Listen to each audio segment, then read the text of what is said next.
Good morning. On this episode of Roof Leak Inspection, we're going to go around and look around this chimney that is leaking, but this one's a little unique because it's on a rubber flat section. So the rubber comes down and kind of terminates into the chimney.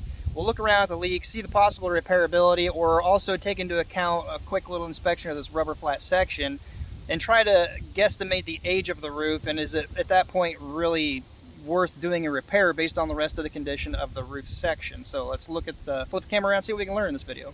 Also, on the way, if you could give it a thumbs up, I'd greatly appreciate it. Let's see what we can learn. So the leak, the original call came in about the leak around the chimney right down here on all three sides. So we're going to look at that. But before we actually get down to that, I noticed something on this edge. So let's look at this here real quick.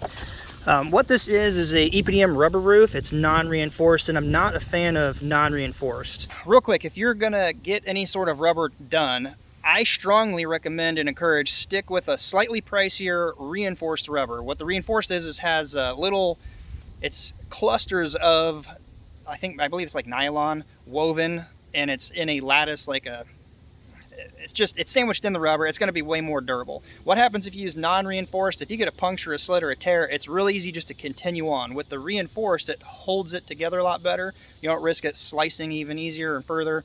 You also don't have a lot of the expansion contraction with the non-reinforced as you do with the reinforced, or I said that backwards. The reinforced doesn't expand and contract like non-reinforced does. So looking at this edge right down here, I'm sure I can find one here. Give me it right here. So looking at this, there's a small little puncture around here, and that is really easy once it starts to just continue on. A few things with this edge here that I don't like, and we'll kind of talk about some different ways I've seen it done over the years. They do have a very rigid steel apron style bent into this. A 90-degree angle comes up on the roof deck. It feels like it comes to about right here and it goes down. I do like that, but the thing I don't like about that is that they've got turn bar and screws right through this in the top here. So if they didn't seal under this turn bar very well or at all, you risk water wicking up under, surface tension running on it over time, getting in there, especially when you start getting slits like this and then it works its way in other areas.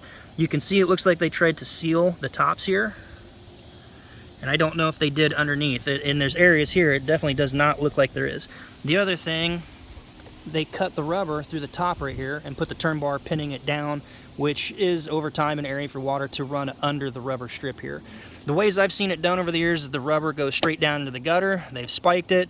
Sometimes they put apron over it and clean, prime, and cover tape the top. I will say you can do that, but the cost per foot of material starts really adding up when you do that. Although this is a gable and the water is running down that way due to gravity, it's not such a big deal getting into this edge as it is down at the bottom. So we'll look at that too.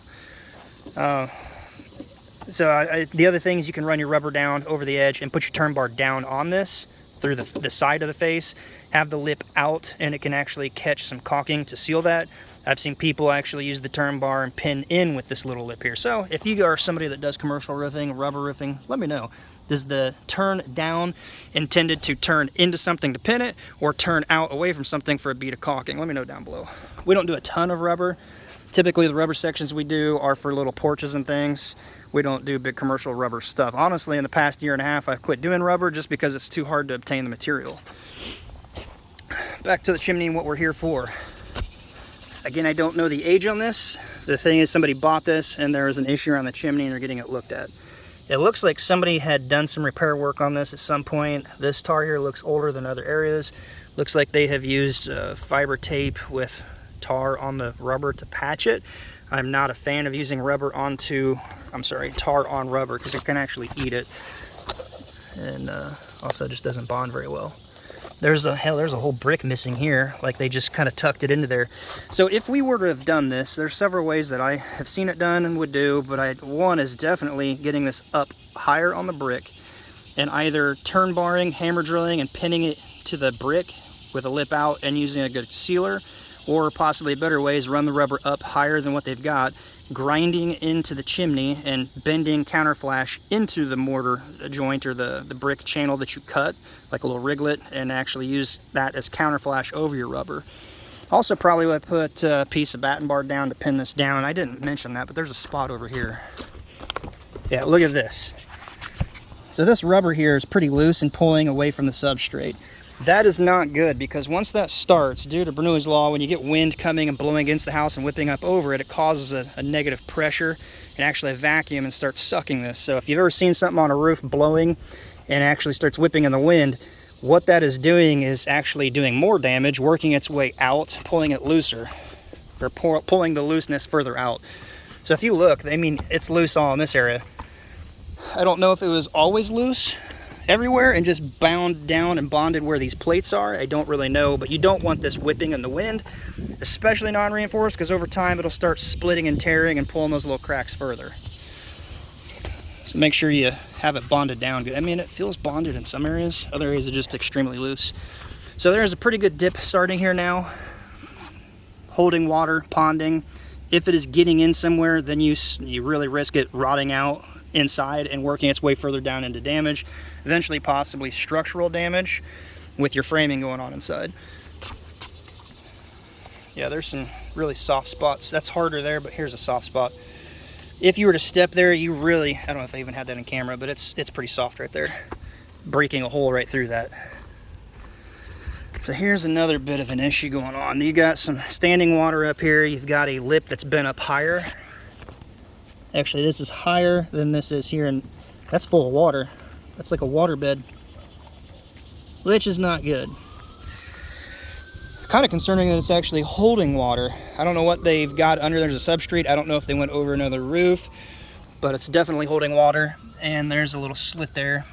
Water running back up under this edge right here. Just not good. Kind of a mess. This all needs to come out. So over time, when they did this, I bet this rubber was tight into the corner, but you can see how over the years it's actually shrinking, pulling looser, more loose. Really, invest in the reinforced if you're gonna get rubber. This is all rotten down here. Looking over the edge, I don't know if that was some sort of adhesive bond that they had used in the past, or if they went over some other roof. I really don't know. And you won't really know in this case because the homeowner's new and bought it. They don't know any of the history on it. You don't know what you're going to get into until you get into it. So looking at the possible repairability. Could it be repaired? Yes, but you got to draw that line and take into account how old is the rest of this and what other issues does it have going on. Worst thing is putting money into repairing this section, because it's going to be pretty substantial across this bottom edge, far enough out to replace the decking, possible framing and nailers around the chimney to hold the decking, this whole bottom edge. You don't know how much damage is on the rafter tails, on the fascia board, possibly inside, insulation. You could open up a mess here. You're going to need to get into the shingles here now to actually get the rubber up under correctly. Have to work your way up wherever you're going to do the repair. So you just got to keep that in mind. Let's back up and just do a quick pan over the whole thing here. So it's a decent sized rubber flat for a small residential project, but if you were to replace the whole thing, you're gonna have to get into all the shingles past the transition, and replace all this. You don't have to go back with rubber, there's other material choices, but if you're gonna replace the whole thing, then you wanna kinda get an idea of, is it even gonna be able to split these apart? Are they gonna be repairable to split without doing damage to the shingles? Because you're gonna have to go far enough up to get the rubber out, repair anything that's rotted, and put the new material in, and then shingle it back. But there's nothing worse than doing that and tearing all these shingles, destroying them, or causing damage to them. Because then at that point, you either have to stop at some point or continue on and do this entire facet. So at that point, you could be committed to all the way around this whole section. Not fun. The rubber, in my opinion, looks older than the condition of the roof. So my guess is whoever did the roof, that's peeling up at the bottom. Whoever did this roof, I imagine, had seen this rubber flat and said, hey, the rubber flat's good, it's got some time to it, let's just do the shingles. Because my opinion, my personal opinion, this flat looks older. This is pulling a little loose here. Let's see another common mistake I see here. When you've got a low slope section like this, going into a valley, well, first a valley, typically 412 and steeper, let's just use that one as an example right there. You want to stay out of the valley on both sides with your nail placement, keyways, at least 6 to 8 inches, so you don't compromise inside underneath. On a lower slope section, water running down, you have a higher probability of it wicking back up under. So let's check that and see, because their nails feel like they're pretty close, like they got nails in the corners here.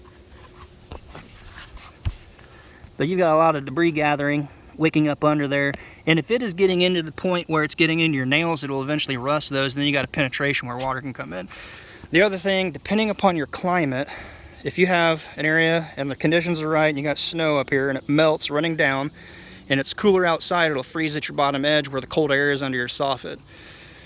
At that point, you got basically an ice dam happening, and everything above inside your attic area heating slowly, the deck surface melting down, running down, hits a block, it backs up under. So that's not good. If you have a low slope transition into shingles or anything you need fasteners on, make sure you keep them out a little extra distance here. Just a tip on that. Otherwise, over time, you could have some issues developing.